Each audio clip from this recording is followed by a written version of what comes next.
If anyone ever suggests pretending someone doesn't exist, don't laugh. Just leave. I didn't. I stayed. I followed the bit the way I follow blocking or cues. And now every time I walk past the Black Box Theater, I swear I can still hear him breathing behind the door. My name's Kayla, Junior, stage manager, which means I'm the person in the room who cares too much while everyone else is falling apart in beautiful, dramatic ways. Drama club runs my life. We rehearse in a shoebox, black box theater the school carved out of an old storage closet. You can still smell paint on the walls. They never fully sanded. The lights hum, the vents rattle. Someone always leaves a sweating iced coffee on the stage. It's cramped, it's ugly, but it's ours. It used to be his too. Jonah, same grade as me, a background character in every room, even when he was on stage. Extra pencils, neat scripts, early arrival, late departure. He cared more about his tiny roles than some leads cared about their solos. He quit halfway through last spring's show. Everyone pretended not to know why, but we did. During auditions for the fall musical, Jonah froze mid-song, just locked up, and Mr. Klein, our director, turned it into a lesson. You're in your head again, Jonah. If the audience can't see you, what's the point of you being on stage, he said. People laughed, polite, uncomfortable laughs. But Jonah's whole body flinched. He didn't come back the next day, or the day after. Then he dropped the class. After that, he walked the halls like he was trying not to cast a shadow, hood up, eyes down. If he said hi, he'd look over his shoulder first, like checking if you meant someone else. Then one Tuesday in late October, Mr. Klein called in sick. 3 full hours, no supervision, just us, which in drama club language means chaos held together with duct tape.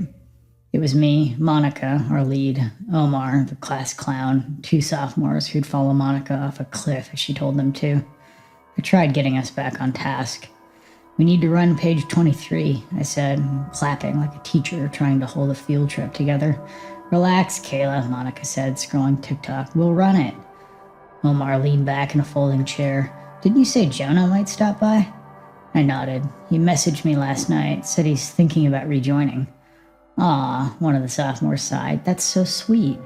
Sweet, Omar laughed. Dude's gonna vanish again in a week. He hates being looked at. He evaporates if you stare too long. Monica's eyes lit up. You know what we should do? Pretend he's invisible. The sophomores all giggled. Like, ignore him? One asked. Commit, Monica said. Full method. No eye contact, no reaction. Act like he's literally not there. You're joking, I said. It's improv, Omar added. Drama kids do bits like this all the time. No, I said, but my voice wasn't firm enough.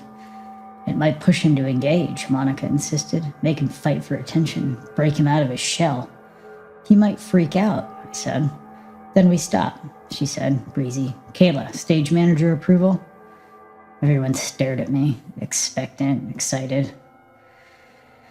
I should have said no.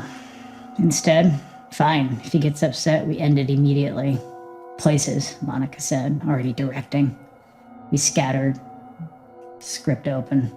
Props shuffled. Bags rummaged. The rule, do not react, no matter what. A couple minutes later, we heard footsteps in the hallway. Light, hesitant, Jonah's. My stomach twisted. The door creaked. Hey, Jonah said. No one moved. I stared so hard at my clipboard, I memorized the chipped corner, a tiny crescent of missing wood. Jonah stepped inside, same gray sweatshirt, same too long hair, same tired but hopeful look, like maybe today would be different. Did rehearsal start already? He asked.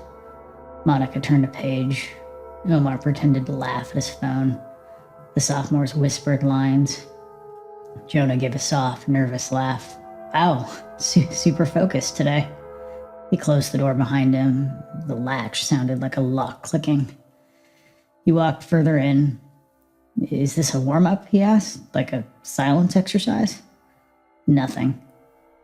Guys, His voice tightened. Hello? He waved a hand in front of Omar's face. Nothing. Oh, okay, I get it, he said quietly. This was the moment, the perfect moment to break, laugh, and say, got you.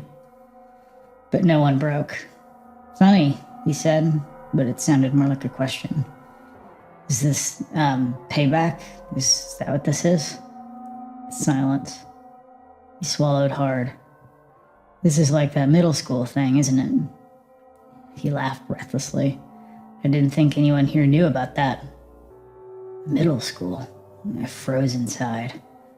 He drifted toward me. Kayla, he said, hearing my name clearly cracked me. You got my message, right? About maybe coming back? I rewrote it 3 times. Did it sound weird when I sent it? I kept staring at my clipboard. He inhaled sharply. Right. I'm making it about me again. The room felt airless. Stop, he said suddenly. No one moved. Stop, he repeated, his voice rising. Come on, I don't like this. Someone behind me fidgeted. Monica hissed them quiet. Jonah's breathing sped up. Is this because I left? He blurted. Because I froze? You. His voice broke. You can't do this again. Again? I felt myself go cold. He started pacing, frantic circles, his hands curled and uncurled. You can hear me, he said. I know you can hear me. Just tell me the rules. I'll follow them. I can be louder. I'll talk more. Just tell me what I'm supposed to do.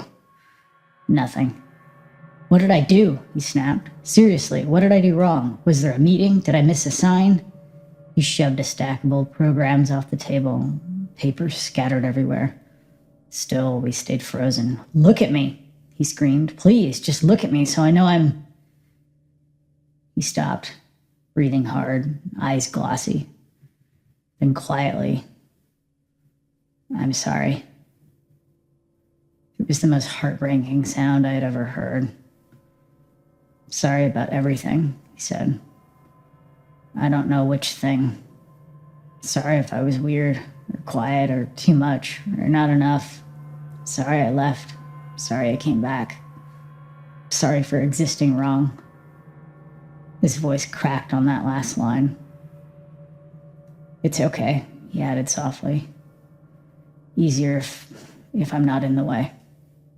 He stepped next to me, our sleeves brushed.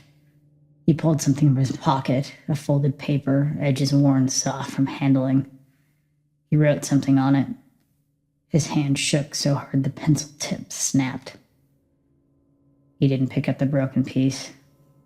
He just dropped the paper at my feet. I thought you guys were different, he whispered. That's on me. And then he left. The door clicked behind him. True silence dropped over us. Not performative. Dread. Omar exhaled a laugh. Man, kid can act. The sophomore laughed weakly. We'll tell him later, right? Monica stretched like she'd finished a scene. It's just theater, he'll realize. My hands trembled as I picked up the paper he had dropped. It wasn't a note. It was a chart. Neat, perfect lines. The title at the top said, Invisible. It was moments he thought people had ignored him. A list read 8:31, cafeteria, sat at table, no one looked up, 12 minutes. 9:09, hallway B, held door, no thanks, 27 seconds. 9:16, English, answered question, teacher called on someone else, 45 seconds. 10:02, black box, message left on red, 3 days. 10:10, locker row, said hi, she didn't hear, 3 seconds. Each entry had a date, a checkbox, a descriptor, some were filled, some were not. I recognized the locker row. I'd had earbuds in, at the bottom, 10:21, drama, everyone, 18 minutes, estimate. Checkbox empty. Monica said, what is it? I handed it to her. Her face drained color. He's been keeping track, Omar muttered. That's creepy.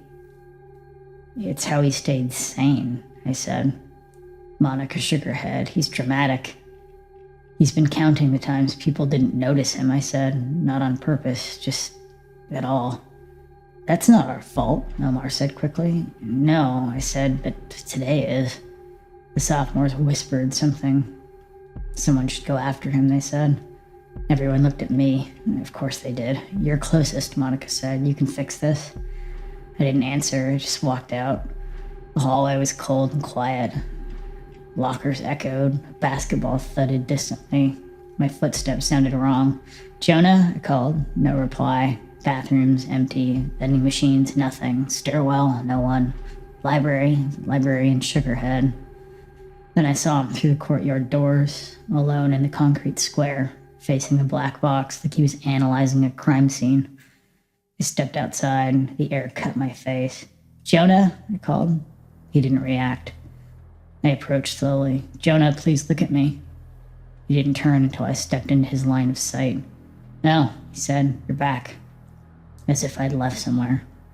It was a joke, I said. Stupid one. We weren't trying to... You were, he said calmly. You wanted to make me disappear as a bit. It wasn't supposed to go that far, I said. He wasn't angry. Anger would have been easier. I overreacted, he said. I know I keep track of things I shouldn't. Jonah, that list, if you write it down, he said, it feels less like you imagined it. He looked at the black box window, our blurry reflections overlapping. Why didn't you tell us? I asked.